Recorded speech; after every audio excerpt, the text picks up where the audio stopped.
Baik, jazakallah khair kepada Ustadz Yosi yang sudah, Al-Muzani yang sudah memberikan pemaparannya sekaligus pengalaman-pengalaman menghadapi. betul sekali. Ini sudah banyak pertanyaan dan rata-rata sepertinya dari Ahwat. Ini radikal sekali ternyata, Masya Allah. Banyak sekali. Nanti bagi yang pertanyaannya, 7 pertanyaan yang kami bacakan pertama, insya Allah akan mendapatkan kupon 7 voucher makan dan gratis di Soto Lento 42. Silakan nanti bisa diambil di akhir acara 7 pertanyaan yang akan kami bacakan pertama. Ya Mas ya? Oke. Siap. Siap Ustaz? Siap. Ini radikal-radikal. Dimulai nih. dari sekarang. Oke. B Mas, pertanyaan dari situ atau dari saya? Yang panjang dulu? Pendek dulu aja. Oh iya. Karena ini panjang ya teman-teman. Panjang-panjang Ustaz. Mungkin antum baca ini tak pahami intinya apa. Sambil ngomong. Cerpen nih Mbak Wi. Assalamualaikum Ustadz. Jika ada seorang ikhwan yang mengatakan saya ingin menyelamatkan agama kamu. Was. Wadidaw. Masuk Pak Eko. Hup hup. Hup. Kalau ada yang serius dan lebih baik daripada aku, silahkan kamu maju atau terima. Oh. Karena aku masih kuliah semester 8 dan dengan umur yang kami yang sama, apakah itu menyebabkan dia tidak berani maju? Bagaimana menurut Ustadz? Piye? Yang terakhir tadi apa? Setelah menyelamatkan agamamu apa? Kalau ada yang serius dan lebih baik daripada aku, silahkan kamu maju, terima. Ini jawaban ahwatnya mungkin ya. Kalau ada yang serius dan lebih baik daripada aku, silahkan kamu maju atau terima. Kondisinya kayak apa itu maksudnya? Kan tadi ada ikhwan yang mau menyelamatkan agamanya. Tapi ketika Gak nanti yakin. ada apa? Tidak yakin karena ini saya nangkapnya umurnya masih muda, masih semester 8 gitu. Jadi nggak yakin, dua-duanya masih belum yakin. Terus yang ngomong lebih baik, ini kalau ada yang serius dan lebih baik dari aku, silakan kamu maju dan terima. ya wes, bismillah. Sudut pandang Yosi ya. Kalau ada sudut pandang yang salah, wajar. Mahalul khotok wa nisyan. Jadi ini kata-kata yang kalau saya mengartikan ini ya sebenarnya dia pengennya sama dia, ya kan? Tapi ada kesok tegaran di sini. Sok tegar. Ini yang repot. Kalau saya jadi dia, kalau ada yang lebih baik silahkan menikah sama dia. Saya nggak mau berkorban seperti itu. Karena di dalam masalah ibadah yo fasari'u fil khairat, kita cepet-cepetan. Kalau saya bagaimana? Kalau saya ikhwannya, ya kan? Saya memastikan dulu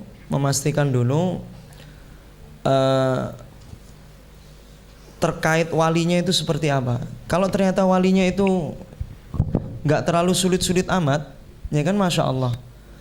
Kan kita bisa mengikhtiarkan apa? Khitbah dulu, nikahnya entaran misal. Ya kan? Karena apa? Di dalam khitbah itu di masa tunggunya, fatrahnya itu, masya Allah kita juga sudah mendapatkan pahala. Tapi kalau akhwatnya ya saya langsung bilang ke ikhwannya, lah kamu katanya pengen menyelamatkan agamaku. Kalau mau ingin menyelamatkan agama, modalnya bukan cuma niat, tapi juga duit. Iya kan, harus ngomong itu. Karena apa?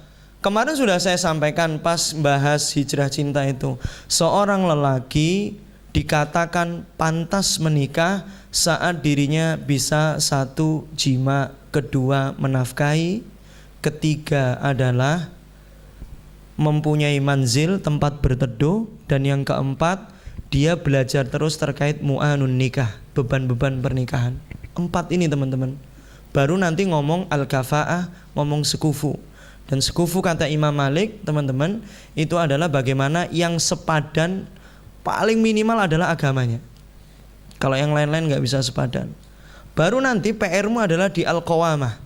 Di al-qawamah ini kepemimpinan bagaimana Anda menjadi imam rasa imam, bukan imam rasa makmum. Apalagi imam yang tulang lunak.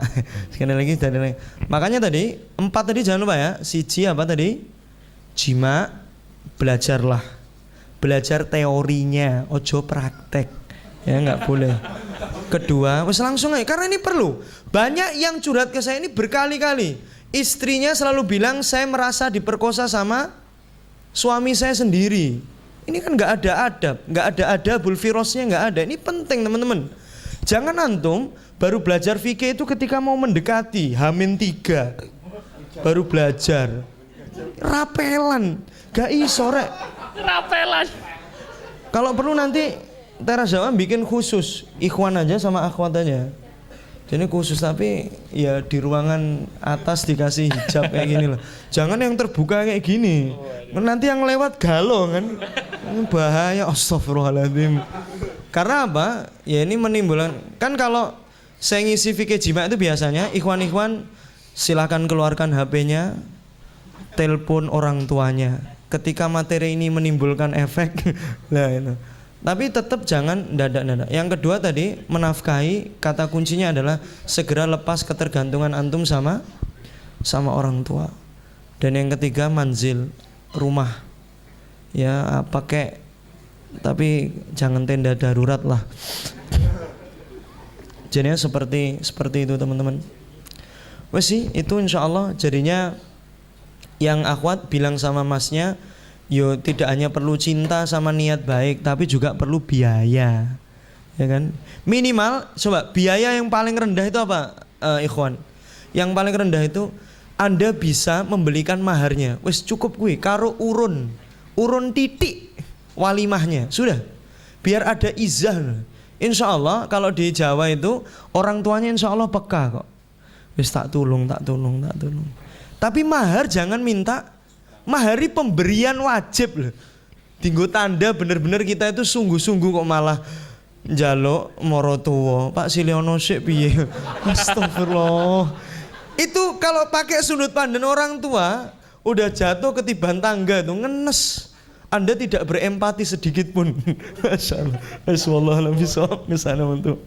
Baik, pertanyaan selanjutnya. Tapi sebelum pertanyaan dibaca, kita akan ada pasukan keliling yang membawa kotak pasukan pasukan donasi untuk insya Allah untuk pembangunan teras dakwah. Untuk kemarin yang sudah diumumkan pembangunan penambahan di lantai 2 yang insya Allah akan dimulai di bulan Maret, awal Maret insya Allah. Nah untuk itu monggo teman-teman ikhwan akhwat, nanti ada pasukan donasinya sendiri-sendiri. Silahkan disiapkan donasi terbaiknya, investasi surganya, monggo sambil kita membahas pertanyaan-pertanyaan yang akan dijawab oleh Ustadz. Baik, Ustadz, dari saya ini, bukan maksudnya pertanyaan yang ada di saya. Nanti aja di dalam Ustadz. Ustadz mau tanya dong, siap dong. Bagaimana jika ada ikhwan yang sepertinya mendekati saya, namun sayanya belum ada rasa. Waduh, apakah langsung harus ditolak? Tuh, radikal tenan Ustaz. Atau tidak? Jika harus langsung ditolak, bagaimana cara menolak yang baik dan benar agar tidak menyinggung perasaan si ikhwan? Gini, tidak ada penolakan yang tidak menimbulkan sakit hati. Tapi saya mau mengkritisi di sini. Jadi kalau ada ikhwan ketika mendekati Mbak, walaupun Mbak nggak ada rasa, tolong itu hanya logika perasaanmu, pakai logika iman. Siapa tahu kebutuhan yang Allah kirimkan itu wasilah ikhwan tersebut. Kalaupun antum itu nolak, betul. Gimana? Ada yang teriak betul. Siap. Makasih Mas. Iya siap. Ya dicepaknya duitnya, masya Allah. Insya Allah kalau jemput jodoh minimal 20.000, masuk 2.000 ya Allah. Kayak parkir ya susu. Ya nggak tahu ini orang Malang mang kayak gini ya, masya Allah. Insya Allah. Tapi besok halus lagi ya ke Solo masalahnya. Siap. Sampai mana tadi? Wasilah.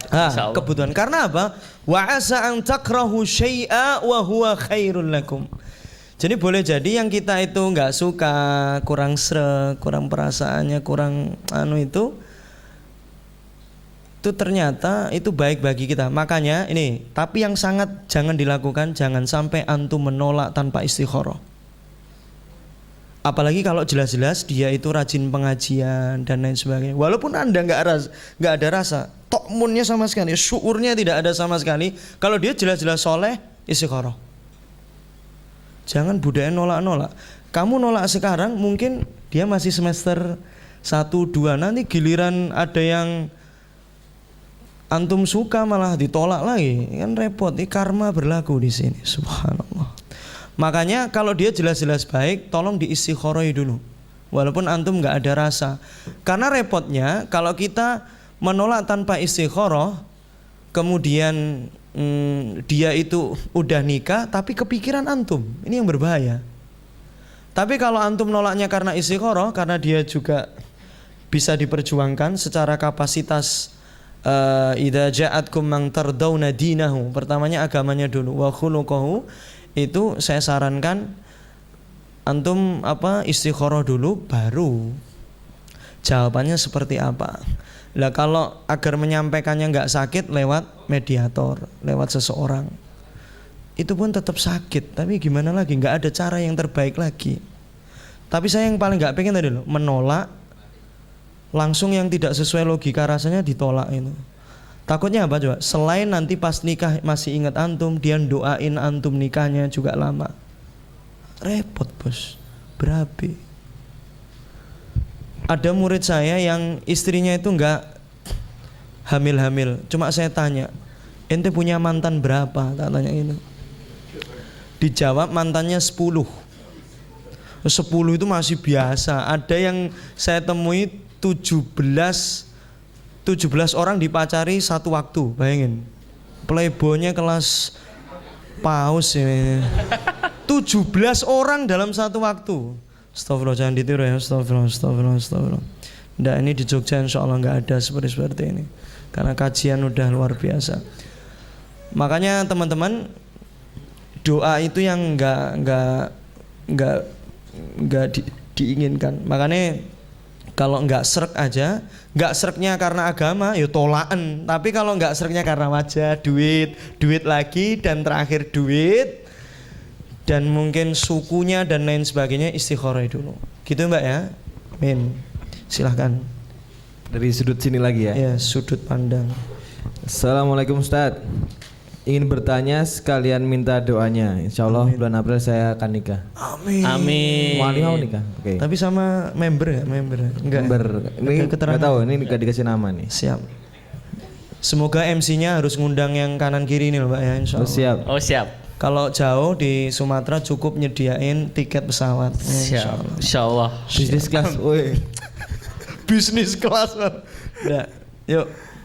Yang ingin saya tanyakan, siap. Apa hukumnya membuat syarat dalam pernikahan seperti tidak ingin dipoligami selama masih hidup? Syukron Ustaz. Enggak apa-apa sih. Wes ya, pakai ilmu lapangan aja gini. Ilmu Loh. Daripada bulat-bulat nih. Jadinya memang banyak nurani seorang perempuan yang tidak mau di al-foli al-ghami. Karena apa? Beliau selalu minta adil di dalam perasaan, dan Anda semua hanya bisa adil di dalam penyikapan. Di setiap poligami itu ada tanggung jawab yang bertambah dan lebih berat di lelaki. Dan di sana ada korban perasaan yang lebih berat, alias makan hati. Tetapi di balik itu semua, di sini kalau adil di dalam penyikapan, orang perasaan ya, perasaan tuh nggak bisa, lang ta'dilu abada, nggak bisa. Tapi kalau adil di dalam penyikapannya bagus, masya Allah, pahalanya luar biasa. Kalau di sini bisa mengikhlaskan, pahalanya luar biasa. Kalau nggak percaya, Siti Sarah saat menikah sama Nabi Ibrahim lama nggak punya keturunan. Akhirnya Siti Sarah nyamperi siapa? Hajar untuk menikahi Nabi Ibrahim, untuk nikah lah intinya. Lah ketika itu masya Allah, Hajar dikaruniai Nabi Ismail alaihissalam. Tapi ketika itu masya Allah, tadi juga saya sampaikan di Nurul Asri itu jealousnya luar biasa. Belum dikasih anak kok dia sudah ya. Masya Allah, sampai-sampai ketika jelas bilang apa? Ku potong 3 bagian tubuhmu. Sampai bilang kayak gitu. Akhirnya muncul syariat khitan perempuan, kemudian ada tindik kanan, tindik kiri, anting-anting. Nah, tapi Masya Allah, setelah dari situ teman-teman, setelah dari situ Mbak, makanya daripada nanti boleh atau enggak kan mesti dia pengennya ya diboleh. Jawabannya enggak pun ya mosok si taat boleh toh, ini kayak itu. Tapi kalau udah dijelaskan dia kan paham. Tetapi berkat Sarah itu benar-benar ikhlas, Masya Allah. Kalau saya mengatakan ternak Nabi, anaknya Masya Allah, Yusuf, Yakub, semua itu dari Sarah. Tapi kalau dari keturunan Nabi Ibrahim dan Hajar, Ismail dan sampai terakhir adalah Nabiullah Muhammad Sallallahu Alaihi Wasallam. Makanya kalau mensyaratkan seperti itu, asal itu sebelum pernikahan boleh-boleh saja. Karena apa? Intinya antum tidak menolak poligaminya, tapi jangan salah satunya saya. Dan itu sekarang sering saya jumpai banyak bapak-bapak diem-diem nikah lagi. Padahal syariat pernikahan adalah i'lanun nikah, mengiklankan pernikahan. Lagi malah diem-diem nikah lagi. Istrinya ngomel kan diem kan menangnya, tapi dia diem-diem nikah lagi. Itu banyak kasusnya hari ini. Wes ya Mbak, boleh, tapi yaitu jangan karena benar-benar kita itu mikirnya bahwa poligami itu banyak mudorotnya. Poligami masalah, pokoknya kalau sudah disyariatkan masalahnya luar biasa. Ya, tapi boleh intinya. Boleh dan disampaikan saat pas ta'aruf. Tapi ta'arufnya gini, Mas, ada kepikiran besok enggak poligami enggak? Tapi nanti Mas, ketika istri kebutuhannya diakui, didengar, dipuji dan dimanja itu penuh, malah yang nyuruh dia. Mas gak pengen nambah toh. Loh serius? Karena apa? Dimensi rasa. Masya Allah. Karena godaan bapak-bapak yang soleh itu adalah wanita yang bernikob, bukan yang seksi. Ya, wanita bernikob, wanita yang hijaber dan lain sebagainya, bukan yang seksi. Setan itu Masya Allah pinternya bukan main, kursusnya yang di gak paham. Kita ini lemah. Makanya Masya Allah teman-teman, sering berkumpul seperti ini, watawasaw bil haq watawasaw bis sabr. Wes ya Mbak, boleh, tapi jangan sampai itu hawanya itu kayak mangkel sama al-fali al-ghami. Masya Allah. Wes nek bahas ini sensitif. Wes teruskan Bos. Gimana Ustaz? Ya ini mau jawab yang dijawab dulu ya. Oh siap. Ini kayaknya penting, masalah udah rumah tangga ini. Insya Allah cepat. Mohon maaf sebelumnya karena pertanyaan saya agak panjang. Ya sudah tahu Mbak, kelihatan. Saya mempunyai seorang kakak yang sudah menikah selama 13 tahun dan sudah mempunyai 2 orang anak. Ingat, di sini saya penggal dulu, tidak ada zona nyaman di dalam pernikahan. Mau seperti apapun, ancaman pertikaian itu selalu ada. Bahkan yang sering curhat ke saya masalah perceraian itu orang-orang kaya, dan masalahnya diawali dari masalah sepele. Kata kunci keluarga surga itu cuma satu, yang paling fundamental. Fa'aqbala ba'duhum 'ala ba'di yatasaalun. Berhadap-hadapan, saling ngobrol. Kalau berkeluarga enggak saling ngobrol, nanti akan dapat apa? Punya status, enggak ada hubungan. Kalau kita kan apa? Kamu kali hubungan tanpa status. Ukhti jangan lupa, jangan telat loh ya. Besok ada Habib Anis, cie. Waduh, wadidaw. Preketek.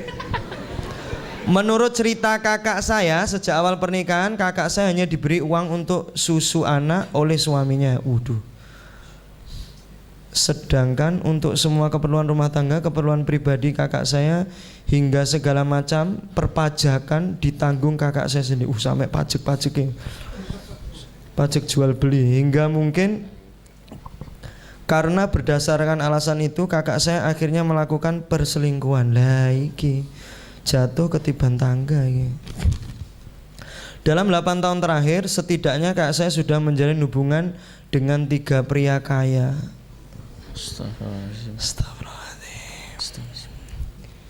Itu yang saya ketahui. Selama ini saya diam Ustadz, karena dulu saat pertama saya mengetahui perselingkuhan kakak saya, dan saya sampaikan ke orang tua, saya malah dimarahi dan mereka bilang ini urusan orang dewasa, gak ada sangkut pautnya ke anak kecil.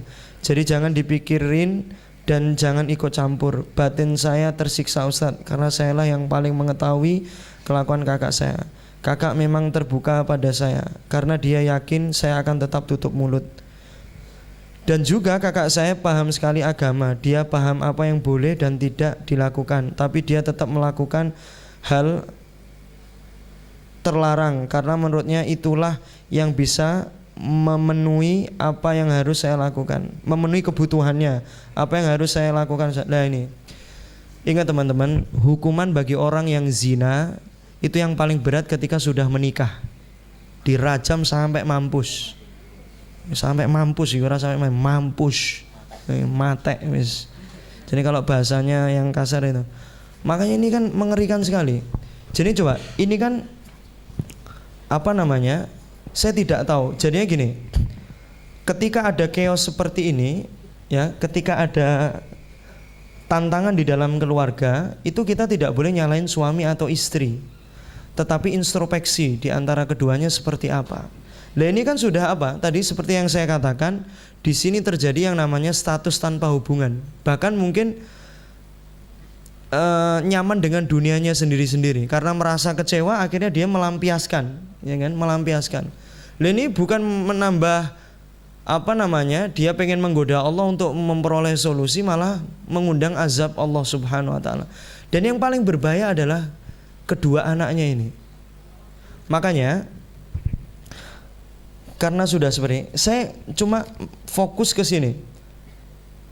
Kakak saya faham, ya kan, faham yang boleh dilakukan dan mana yang boleh dilakukan. Insya Allah kalau dia itu masih faham halal haram dan lain sebagainya, ya pilih waktu yang terbaik. Tapi gini Mbak, kuda-kudanya harus kuat. Kuda-kudanya dua. Satu, innaka la tahdi man ahbabta walakinallaha yahdi man yasha.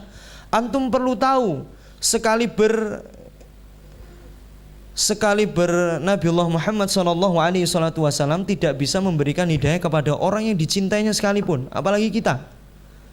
Makanya ketika nanti kita sudah ikhtiar sama kakak kita, hasilnya nol, kita tidak boleh pusing atau stres karena itu kurang gayan. Bahasaku apa itu kurang gayan itu bahasa Indonesianya apa teman-teman? Kurang kerjaan. Nah, kurang kerjaan karena solusi dari Allah. Dan yang kedua, solusi terbaik, cinta kepada Allah itu tanpa syarat. Jadi tugas antum di sini hanya ikhtiar untuk nyadarin. Dan kalau bisa memang ini harus minta bantuan orang ketiga, maksudnya orang ketiga ini adalah ustadz. Dan kalau bisa memang ini yang belum jelas adalah apa sebab suaminya selama 13 tahun itu hanya cuma nafkahi bagian ngasih beli susu formula anaknya saja. Ini sebabnya apa? Kan bisa jadi ada chaos di istrinya juga. Makanya ini nggak bisa Ini nanti tolong silahkan WA saya nggak apa-apa. Jadinya ini moga-moga ya siapa tahu tidak ada yang kebetulan kertas ini nyampe di sini, siapa tahu bisa jadi wasilah solusi kan, masya Allah. Amin. Jadi pahala semua. Wes teman-teman, masih nggak mau belajar ilmu pernikahan, kayak gini repot bos. Ya, Bismillah. Kita kok jadi tegang kabeh ngene. Kemudian sing dengerin iki sido nikah apa ora kita ngene. Karena apa? Ya ini loh, pertanyaan yang seperti ini yang Yosi dapat ketika sudah suami istri. Bahkan masya Allah perceraian itu masalahnya kecil banget. Wes lanjutnya. Baik. Dari pertanyaan yang saya pegang. Assalamualaikum Ustaz. Ada ikhwan yang mendekati akhwat dan ikhwan ini seringkali membahas nikah pada si akhwat tersebut. Dan sesekali ikhwan itu meyakinkan si akhwat bahwa dia ingin serius dengan si akhwat dan sering mengajak nikah. Wah, bulan balik ini. Aja nesu tuh. Gitu aja marah. Mau sawal ya. Siap. Tapi si akhwat belum siap karena berbagai pertimbangan. Tetapi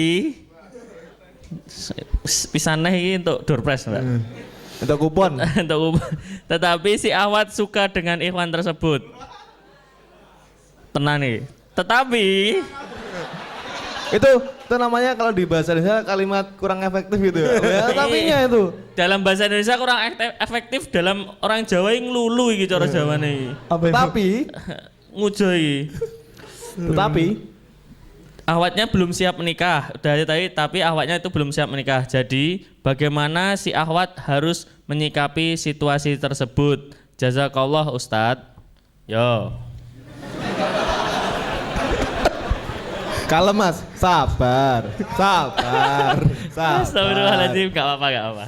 Monggo saat ini jadinya radikal. pertamanya dari ikhwannya ini beneran siap atau hanya merasa siap, apalagi kalau dikira siap semakin parah lagi ini, ya kan?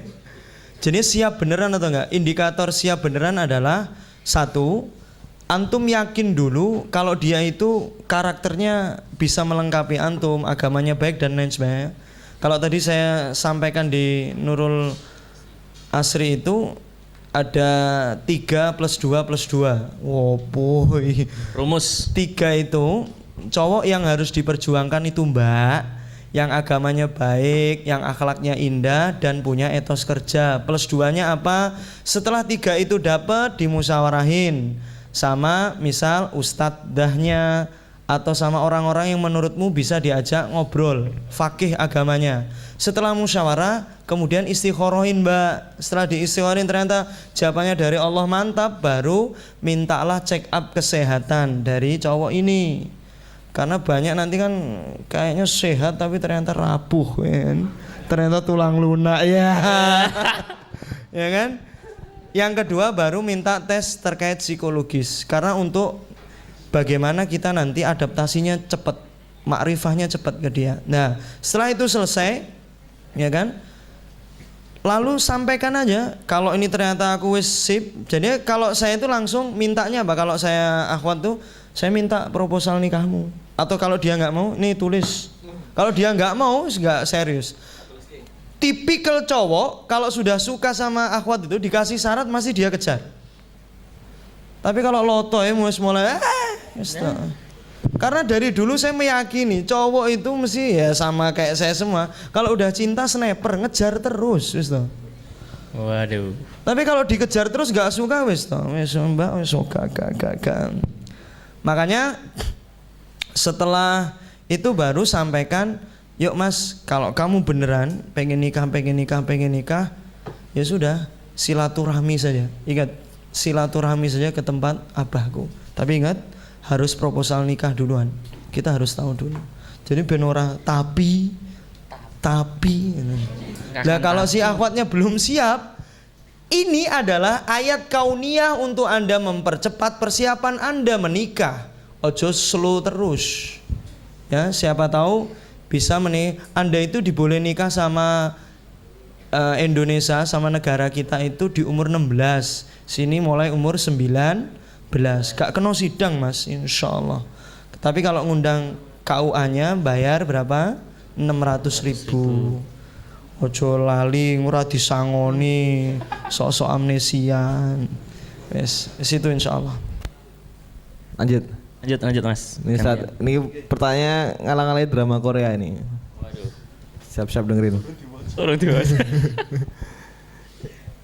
Ustadz, bagaimana meyakinkan hati pada seorang ikhwan yang saat masa lalu juga dekat dengan sahabat saya, antara memilihnya dan mempertahankan persahabatan? Karena dua pilihan si ikhwan ini adalah dua orang yang bersahabat.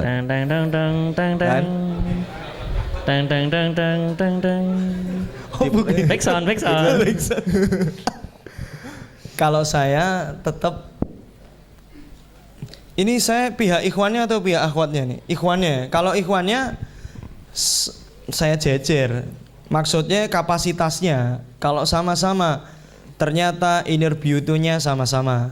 Kedua, masalah lima lihanya sama-sama, dia itu kehidupannya nggak glamor, nggak boros, pinter jaga keuangan.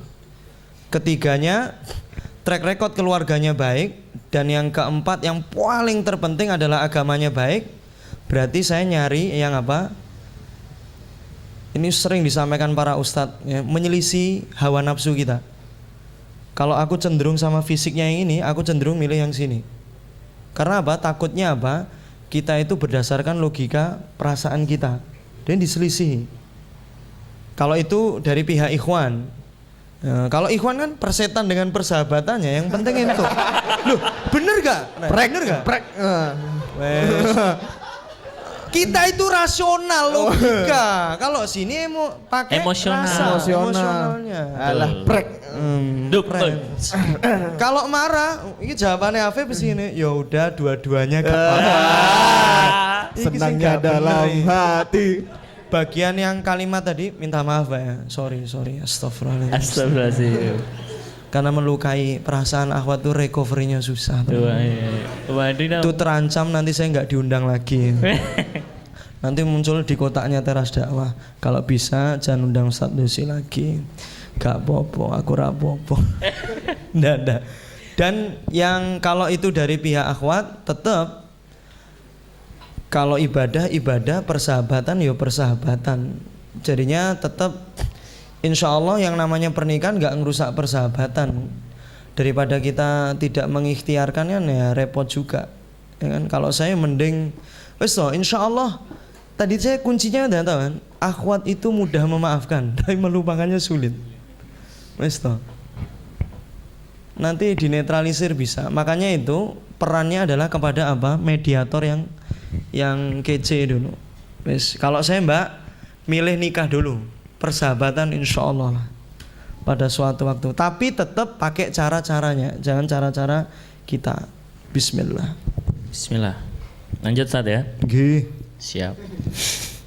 Ini permasalahan rumah tangga lagi. Assalamualaikum, maaf jika pertanyaan sedikit keluar dari konteks Ustadz. Jika dalam rumah tangga suami malas bekerja, yang mana membuat suami istri sering terlibat cek dan cok. Dan cekcok maksudnya. Dan dengan kondisi seperti ini, suami justru memaksa untuk kuliah. Dan melepaskan tanggung jawab nafkah. Santai loh Mas, santai. Siap, nafkah anak istri. Untuk kebutuhan sehari-hari malah justru istrilah yang bekerja dan terkadang mendapat bantuan dari pihak keluarga si istri. Bahkan keluarga suami lebih mendukung suami yang ikhwannya tersebut untuk kuliah ketimbang mencari nafkah. Nauzubillah. Keadaan rumah tangga diperparah dengan suami yang percaya dengan #karma sumpah mantan pacar. Keras. Aku kita salah ngomong radikal tenan. Sehingga suami secara diam-diam menemui mantannya untuk meminta maaf. Astagfirullahaladzim. Saat ini istri sudah dijatuhi talak 2 kali. Hingga istri berpikir untuk bercerai saja. Namun sisi positif suaminya tersebut ialah membimbing istri untuk berhijab dan mengingatkan sholat 5 waktu. Mohon penjelasannya Ustadz, langkah apa yang harus istri ambil, bertahan atau mengajukan khulu? Oke, yang paling titiknya adalah ini ada campur tangan orang tua banyak banget. Iya. Ya kan, dikirimi dan lain sebagainya. Kemandirinya kurang. Saya nggak tahu lagi, mungkin kuliahnya dibiayain lagi. Karena mungkin ada tuntutan dari orang tua, kudu PNS, kudu BUMN, kudu, Masya Allah. Kakan kudu. Allahu Akbar walillahilham. Jadi kalau kamu nanti S2, S3 kan potensinya untuk jadi ini kan lebih tinggi. Akhirnya mungkin si ikhwannya bilang, sabar dulu lah, ya kan. Nanti insya Allah pada suatu saatnya nanti akan kerja yang lebih jos dan ekonomi kita akan naik. Ini juga nggak bisa juga. Makanya ini masalah al-qawamahnya bermasalah. Makanya kalau bisa memang nek saya kalau dia ikhwan serius kerja kuliah. Karena memang tugas dari qawam itu yaitu wabima anfaqu min amwalihim, menafkahi. Tugasnya istri yang nggak bisa kita lakukan kan hamil, melahirkan, menyusui itu. Tapi yang lainnya kan barengan. Bahkan Masya Allah, kalaupun istri kerja boleh tapi harus sukses di rumah. lalu sukses di kerjaan juga. Nah kalau kayak gini teman-teman, saran saya biar ringkes padet, aku udah lali pertanyaannya. Astagfirullahaladzim. Ini bertahan atau yo mengajukan bertahan follow? nih, yo sih paham, tapi yang sebelumnya itu loh. Setelah ada keos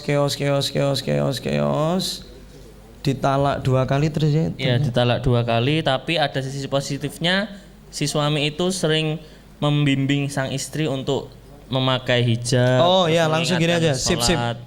Jadi kalau ada masalah di keluarga, pertama yang harus dilakukan adalah yuridu islaha. Kita punya semangat untuk berislah. 1. Kalau semuanya semangat berislah, kalau di surah keempat ayat 35 posisi kiri nomor 1 nomor 2 itu tahu Ustaz tadi, masya Allah ya, itu faba'atha hakaman bainahuma. Jadi mencari mediator dari keluarga si lelaki dan keluarga si perempuan. Intinya duduk bareng. Tapi kalau duduk bareng nggak mau, ya sudah, chaos terus. Kedua, di suratil Baqarah ayat 238 nek salah. Wala tansaul fadla bainakum. Ingat-ingat apa? Ingat kebaikan dari suami. Lah tadi kan diingat-ingat nih, udah bagus. Baru yang ketiga, kita mencari nasihat untuk diri kita sendiri. Lah, makanya masya Allah ini perlu duduk bareng. Jadi tidak bisa kita simpulkan cerai opora karena masalah apapun ketika yang namanya yuridu islaha itu masih ada, insya Allah bisa mendapatkan makharij, mendapatkan solusi dari Allah Subhanahu wa ta'ala, insya Allah. Itu sih jadinya. Karena apa? Jadi yang disampaikan mbaknya tadi atau masnya tadi itu ayat keempat 34 udah goyang. Suami rasa makmum dan makmumnya mulai gak terima, kadang-kadang jadi imam. Pokoknya teman-teman nanti baca berulang-ulang, kalau bisa sama tafsirnya, surah keempat ayat 34 itu sudah susunan yang pas. Kalau nikah itu harus seperti itu. Kalau susunannya terbalik akan terjadi yang chaos yang 35-nya. Wallahu a'lam bishawab. Wallahu a'lam bishawab. Sudah habis Mas Afif dari sana? Habis. Oh baik, dari sini lagi berarti Ustadz. Assalamualaikum Ustadz. Banyak orang yang punya bayangan bahwa menikah itu menyenangkan semua maksudnya. Padahal di dalam pernikahan akan ada banyak ujian. Yang akhwat mungkin masih harus banyak belajar untuk menahan ego. Yang ikhwan mungkin ada kalanya merasa capek atau menyerah mendidik istrinya. Mungkin Ustadz bisa berbagi tips-tipsnya untuk menyiapkan mental bagi para calon imam dan makmum di sini. Jazakallahu khairan, tertanda Dani. Tertanda nih mbok woco tuh bos. Promote. Siapa tahu? Jadi bener mbaknya, jadinya domain kita hanya tahapan pemilihan jodoh, domain kita hanya persiapan yang baik dan penjemputan bagaimana kita berjibaku agar penjemputan kita berkah. Stop dari situ. Masalah kemelut, turbulensi di dalam perawatan itu adalah sajian dari Allah nanti untuk menguji apa?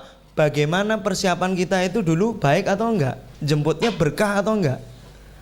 Nah makanya jangan sampai ketakutan nanti kalau nikah ini gimana. Ingat makna sakinah selain luzum wa thubut, kekal, tetap, kemudian ada numu wa ziyadah. Numu ini artinya berkembang dan bertambah, ada yang namanya sa'adah, ada yang namanya bahagia. Nikah berharap bahagia itu wajar bos, wajar. Tapi nggak semuanya episodenya bahagia terus. Makanya pesan saya langsung saja, tips kan tadi kan, bilangnya tips. Mbak, kalau mbak saja ya ini ya, kalau pengen benar-benar jos, latih di skill. 1, lakukan segera silaturahmi ke klinik persalinan terdekat. Dan kemudian rekam dengan perasaan matamu, Dan Masya Allah rekod HP itu bagaimana kejadian-kejadian sebelum melahirkan. Kan ada astagfirullah la haula wala quwata Allah ini. Itu agar apa? Kita juga mempersiapkan hal itu loh. Apalagi akhwat-akhwat di sini insya Allah bercita-cita minimal 10 anaknya, alhamdulillah. Begitu Mbak? Kok Ustaz berat?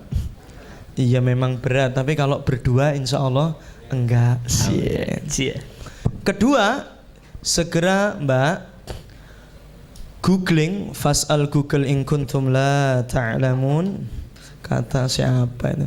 Jadinya segera googling menu-menu masakan dan kita latihan masak mulai dari sekarang. Jangan selalu soto di dalam mie instan, rendang di dalam mie instan, semuanya mie. Karena apa? Kerinduan anak terhadap rumah itu dipicu salah satunya dari ibunya bisa masak. Kalau bapaknya bisa masak, oh alhamdulillah. Tapi yo mosok nggak melayani, surgamu kan melayani dan taat. Mosok sing masak wong lanang, ya Allah. Imam adalah pembantuku. Dan sorry kita wis ono sing mulai ngewantu rukyah sing.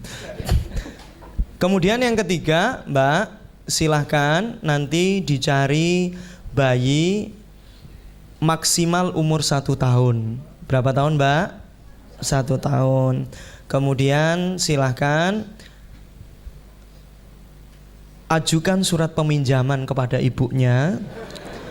Minimal setengah hari. Yo serius, nyileh karena belum dikaruniai. Setengah hari dan sampaikan kepada ibunya, Bu, tolong dibawakan baju ganti lah, minimal 1 tas. Dan tidak boleh si bayi itu pakai popok. Gendong minimal per partnya itu adalah 4 jam. Nanti ketika antum diompol itu apakah antum bisa merasakan nuansa diompoli itu? Itu tesen, pas ta'aruf antum tanya, sudah berapa kali dia gendong, nyeboki anak dan lain sebagainya. Kalau cuma rajin pengajian yo oke tunggale, Bos. Lu bayang nek sing ganteni antum lagi sibuk meeting kok nyeboki terus yo gantian. Karena ada yang ahwat tuh nggak strong itu. Bibi minta tolong, bibi. Aduh repot nih. Wes Mbak ya, tanpa popok gendong 4 jam dan jangan minta tolong sama siapapun. Minta tolongnya hanya kepada Allah. Karena anak ibu-ibu hari ini kalau anaknya nangis bukan di ngajiin, di kudang malah apa? Diliatin upin-ipin kan. Assalamualaikum. Waalaikumsalam. Malah diliatin YouTube. Jadi diliatin YouTube lagi dan YouTube lagi. Apa meneh tak tua meneh dan belajar menjahit tangan karena lelaki ini Mbak kalau celananya sobek itu jangan bilang Mas ke Permakjin deket UGM nesu marah, kamu harus bisa. Dan yang skill yang saya nggak khawatir sama antum itu adalah bersolek alias latulip, wardah, nuskin, oriflame, masya Allah ya. Serasa ditambahi. Makanya itu benar-benar skillnya itu dipersiapkan benar-benar dan nanti insya Allah turbulensi akan bisa disikapi dengan bijak. Dan terakhir satu lagi, cari temen yang kalau kamu ajak ngomong tuh gak nyambung sama sekali, bahkan mangkeli kamu. Karena apa? Nanti chaosnya mereka itu sama apa? Ibu suaminya. Ojo nyebut jeneng toh Bos. Astagfirullah, langsung nyebut jeneng. Kalau yang ahwat cari, karena belajar apa? Skill apa? Kalau di dalam pernikahan itu kita belajar mendengar. Karena di dalam pernikahan itu kata kuncinya, 1 harus tahu karakter, 2 hindari asumsi, teman-teman. Nggak boleh berasumsi. Oh istri paling bahagia kan istri gue. Nggak boleh. Harus tanyakan ke istrinya bahagia atau enggak bahagia. Ya. Ketiga, tidak boleh merasa kenal. Harus benar-benar ta'aruf sepanjang masa. Dan keempat, bagaimana seorang suami mencintai istri dengan gaya istri, istri mencintai suami dengan gaya suami. Wis iki rada berat iki ilmune nek sing bab iki aja diterusé meneh. Wis sing kelima insyaallah kapan-kapan. Wis Mbak seperti itu. Lanjut. Wis yo golek bayi aja dicolong tapi pinjem. Pertanyaan lagi, saya Ikhwan ingin bertanya, dalam syariat Islam kita tidak boleh bersentuhan dengan yang bukan mahram. Lalu bagaimana hukumnya jika bersalaman dengan orang yang lebih tua, yang secara usia terpaut jauh dan maaf sudah tidak menimbulkan syahwat? Pertanyaan kedua, apakah ada dalam syariat ketika akad membawa seserahan seperti kain, pakaian atau sembako? Jazakallahu khair Ustaz. Pas apa akad atau khitbah tadi? Akad, Bawa apa? Seserahan. seserahan seperti kain, pakaian dan sembako. Yang kedua, teman-teman, sebenarnya nggak ada sih akad harus bawa. Akad itu bawa apa? Bawa keimanan dan mental, ya kan? Tapi yang gue mahar pisan, ya kan? Jadinya ingat, tidak semuanya budaya itu harus ditinggalkan semua, teman-teman. Ya kan, bawa paningset itu juga nggak masalah. Tapi asal yo ketika permintaannya nggak banyak-banyak yo bismillah. Tapi kemarin tuh saya sempat lihat paningsetnya itu yang hantaran itu sampai 35 men, yang tingginya sesaya sampai yang paling kecil. Ini kan berlebihan. Pokoknya kalau enggak berlebihan fan-fan aja. Dan yang pertama masalah salaman, kalau dia benar-benar sepuh banget, kalau saya mengatakan tidak apa-apa, bismillah. Bismillah. Kalau saya ketemu sama mbah-mbah itu malah tak ciumin, assalamualaikum, assalamualaikum.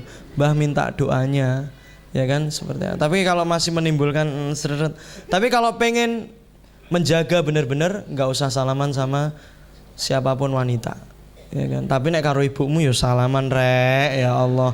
Maksudnya ketika nggak wes itu insyaallah. Terakhir Ustaz, terakhir nih, terakhir tenang. Assalamualaikum Ustaz. Bagaimana cara agar kita punya niat yang kuat ta'aruf hingga menikah? Karena saya masih kuliah, kerja, dan punya hutang.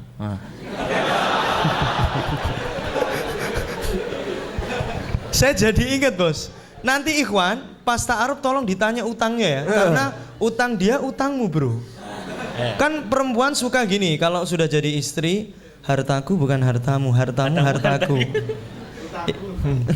Jadi iya jelas kalau utang ini, kalau yang perempuan nanya ke sini masalah utang karena apa? Mungkin masalah maisahnya nanti kan repot kan, kalau di sini penghasilan 20 juta, cicilan 19 juta, ya kan?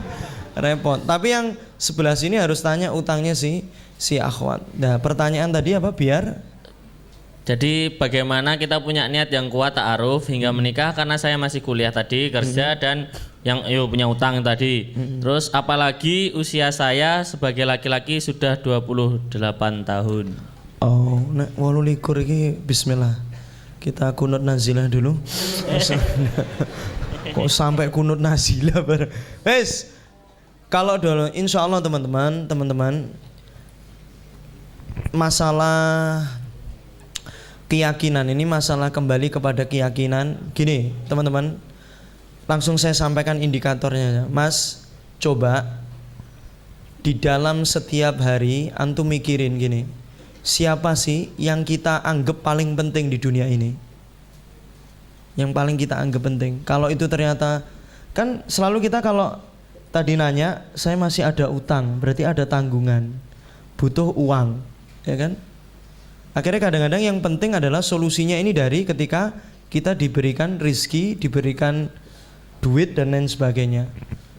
Akhirnya yang paling penting adalah uang. Kalau bisa yang paling penting itu hanya Allah.